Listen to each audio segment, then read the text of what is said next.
E aí, pessoal, o último vídeo ficou com áudio um pouquinho ruim, mas espero que vocês tenham entendido a respeito dessa questão das heranças. Porque existe mais de um tipo de herança, não só aquela herança econômica, né, que já ajuda muito as pessoas a chegarem a algum lugar na vida, né, que é importantíssimo, e que tem gente que menospreza isso porque não entende o que é o capital inicial, que é você ter um dinheiro para você tentar alguma coisa, para você dar entrada em um carro, para você dar entrada em uma moto ou fazer um pequeno negócio, pagar dívidas e tal. E tem gente que recebe isso e fala, não, isso não me ajudou em nada. Ajuda sim. Tem a herança cultural, que eu falei também, e a herança genética, tá? Essa questão da herança genética é que sim, algumas pessoas nascem com uma cognição melhor, tá? Alguns fatores genéticos do qual a gente não compreende muito bem, que são ativadas também pelo meio ambiente, tá? Mas algumas pessoas não precisam muito de estímulo do meio ambiente, elas são tão geniais que elas absorvem muito conhecimento, elas são curiosas e tal, são várias características, tá? É igual a altura de pessoas, tem pessoas que nascem um pouco mais baixas, outras mais altas e assim por diante, tem gradação nisso aí também. Então assim, não adianta olhar para o outro e achar que, e nem você que cresceu, achar também que essas influências também não foram importantes para você. Inclusive, cada coisa na base da nossa vida é importante, faz diferença no futuro, no seu desenvolvimento, tá? Até se tua mãe era alfabetizada, se teu pai era alfabetizado, se teu pai ficou com a família ou não, se você teve uma boa alimentação, uma boa nutrição, como é que foi esse esquema, se tinha violência familiar, se não tinha, tudo isso vai impactando no seu desenvolvimento. E aí, quando você chega no futuro, você vai falar, nunca foi Deus, nunca foi sorte, foi Deus. Eu sempre trabalhei muito, não sei o que lá. Não, mas tem fatores também que ajudam a isso, tá, gente? Fatores sociais, econômicos, tá? Que acaba auxiliando isso. Mas tem uma coisa que eu falei no final, que eu não sei se pegou, porque o áudio ficou meio ruim, que é onde a gente ocupa, qual é o nosso espaço no mundo? O Brasil está em qual espaço? Entende? Por exemplo, aqui no Brasil, no século XIX, foi um grande exportador de café. Então, qual era o espaço econômico disso? Era São Paulo, certo? Era São Paulo, ali o Vale do Paraíba, Rio de Janeiro, Minas, né? Aquela região ali era a região onde tinha muita escravidão, explorava-se muito o plantio do café. E, por exemplo, cana-de-açúcar, Nordeste, né?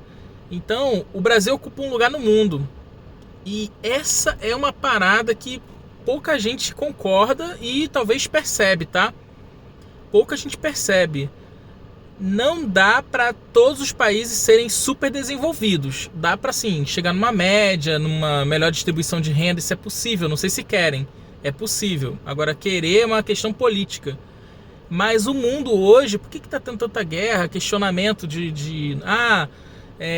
o mundo é mais polarizado, guerras e questionamento de hegemonias como a dos Estados Unidos? Por que está existindo muito isso?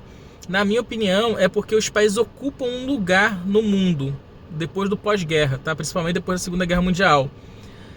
O lugar que eles ocupam tem flutuações, claro, tem outras variáveis, mas está muito ligado a uma posição internacional sobre tecnologia, investimentos, sobre para onde vai aquele mercado ali. Cara, não se enganem, o Brasil ele não investe em tecnologia, não é à toa. A gente não tem essa política na educação, não é à toa, é tudo um projeto.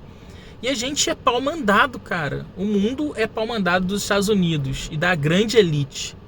Essa grande elite econômica que bota fábrica na China, bota fábrica em tudo quanto é canto.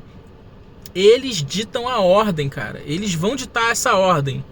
E existem flutuações, vão existir algumas coisas que vão aparecer, mas no geral os questionamentos são bélicos, né? Os questionamentos são através da força. Você está vendo a China que está crescendo muito, né? À toa que eles estão aumentando o poderio bélico deles, porque eles também querem se colocar como um player, como alguém que tem poder para questionar a ordem e falar assim, olha, eu tenho o direito também de explorar isso, eu tenho o direito também de fazer isso, e etc e tal. Isso é muito complexo, tá? Mas assim, qual é o lugar que vocês acham que o Brasil ocupa no mundo? Qual é o lugar que o Brasil ocupa no mundo? O Brasil é um grande exportador de commodity. É esse o lugar que o Brasil entrou, se encaixou, e que já era, desde das invasões portuguesas e tal, a gente já era essa América Latina toda. Era exportador de commodity, exploração de ferro, de ouro, de cobre, do que for, mandar lá para fora, né, fazer esse trabalho todo lá e trazer para cá. Lembre-se que a CSN, que foi uma indústria que foi pleiteada lá pelo Getúlio Vargas e tal, pô, cara, a gente teve que fazer aquele jogo de cintura, apoiar os alemães, né?